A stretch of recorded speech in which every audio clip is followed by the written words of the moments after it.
Brought to you by Nova शुद्ध घी। जब जब खाए दिल खुश हो जाए, सदियों का नोवा शुद्ध देसी घी, सपना स्वस्थ भारत का। I love घी। प्रसन्नजीत बोस की कांग्रेस ज्वाइनिंग कोलकाता से लेकर दिल्ली तक बड़ी सनसनी बनी हुई है। प्रसन्नजीत बोस कांग्रेस के उन नेताओं में शामिल हो गए हैं जो लेफ्ट से सेंटर यानी कांग्रेस में आए। Prasannajit Bose JNU brand politics का बड़ा चेहरा रहे हैं। कन्हैया कुमार और सैयद नासिर हुसैन भी लेफ्ट से कांग्रेस में आकर पार्टी के फ्रंटलाइन लीडर्स में शामिल हो गए।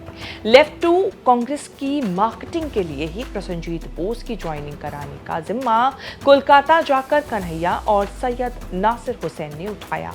जवाहरलाल नेहरू यूनिवर्सिटी यानी कि जेएनयू में पढ़े प्रसन्नजीत बोस ने लेफ्ट के student wing student federation of India यानी कि एसएफआई का झंडा उठाए रखा था। तब सैयद नासिर हुसैन भी एसएफआई के बड़े लीडर होते थे। इंडियन एक्सप्रेस की एक रिपोर्ट के मुताबिक आज से 25 साल पहले साल 2000 में एबीवीपी ने जेएनयू स्टूडेंट यूनियन के अध्यक्ष का चुनाव एक वोट से सिर्फ इसीलिए जीत लिया था कि प्रसन्नजीत और नासिर हुसैन के गुट आपस में लड़ पड़े थे। 25 साल बाद वक्त ने ऐसी करवट बदली, वही नासिर हुसैन अब प्रसन्नजीत को कांग्रेस में वेलकम करने आए। प्रसन्नजीत बोस कांग्रेस में शामिल होने वाले 8वें ऐसे जेएनयू स्टूडेंट यूनियन के अध्यक्ष हैं जो लेफ्ट से कांग्रेस में आए। डीपी त्रिपाठी, शकील अहमद खान, बत्तीलाल बैरवा, सैयद नासिर हुसैन, कन्हैया कुमार के बाद नई एंट्री हुई है प्रसन्नजीत बोस की। प्रसन्नजीत बोस को बंगाल में जूनियर प्रकाश करात कहा जाता है। प्रकाश करात सीपीएम महासचिव रहे और लेफ्ट के बड़े आइडियोलॉग माने जाते हैं। सफाई के स्टूडेंट लीडर होते भी प्रसन्नजीत बोस लेफ्ट के पॉलिसी मेकिंग का हिस्सा हुआ करते थे। रिसर्च यूनिट के हेड थे। 2012 तक सब ठीक चल रहा था, लेकिन जब लेफ्ट ने राष्ट्रपति चुनाव में कांग्रेस के प्रणब मुखर्जी का समर्थन करने का फैसला किया, तब प्रसन्नजीत ने बगावत कर दी। विरोध इतना बड़ा बना कि सजा के तौर पर सीपीएम ने प्रसन्नजीत बोस को पार्टी से बाहर निकाल दिया। तब तक बंगाल में लेफ्ट का लाल सलाम कमजोर पड़ने लगा था। ममता बनर्जी का दौर शुरू हो गया था। उस दौर में लेफ्ट के बहुत सारे नेता तृणमूल में शिफ्ट हुए। प्रसन्नजीत बोस ममता के झांसे में नहीं आए, राजनीति से पूरी तरह दूरी बना ली, लेकिन देश के राजनीतिक माहौल पर पैनी नजर भी बनाए रखी। खूब लिखते रहे। इकोनॉमिस्ट होने की हैसियत से उन्होंने बार बार मोदी सरकार की इकोनॉमिक पॉलिसीज को धुआं किया।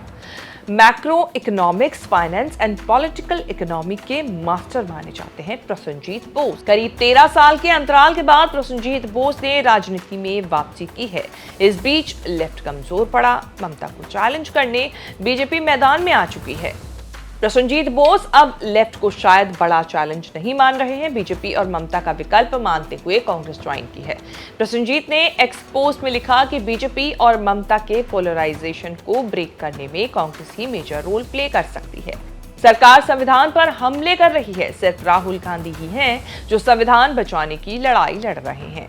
कांग्रेस आते ही प्रसन्नजीत ने पहला टास्क लिया है बंगाल में होने वाले वोटर लिस्ट के स्पेशल इंटेंसिव रिवीजन यानी कि एसआईआर के खिलाफ जंग लड़ने का। बोस ने कहा कि वो उस मूवमेंट को सपोर्ट करने आए हैं जो संविधान बचाने के लिए राहुल गांधी चला रहे हैं।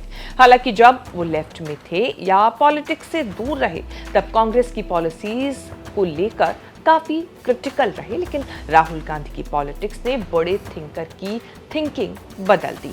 प्रसन्नजीत चुनावी घोड़े तो नहीं है, लेकिन पॉलिसी मेकिंग में जरूर काम आ सकते हैं। प्रसन्नजीत बोस की बीजेपी से कभी नहीं बनी। जब बीजेपी बंगाल में पैर पसार रही थी, तब प्रसन्नजीत खाली बैठे रहे, लेकिन बीजेपी की ओर नहीं झुके, बल्कि सरकार एनआरसी के लिए कानून ला रही थी। जब कोलकाता में एनआरसी के खिलाफ ऑर्गेनाइज प्रोटेस्ट को लीड करते रहे।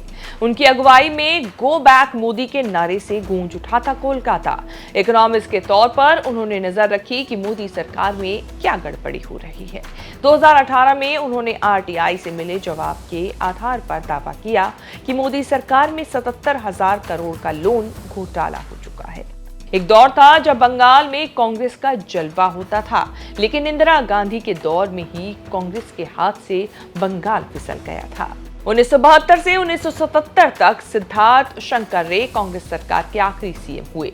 1977 में एक बार सत्ता लेफ्ट के ज्योति बसु के हाथ से गई तो लौटकर कांग्रेस के पास नहीं आई।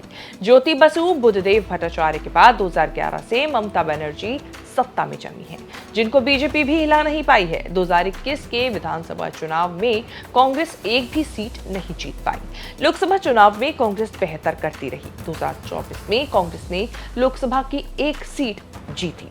शेष भारत की इस रिपोर्ट में इतना ही।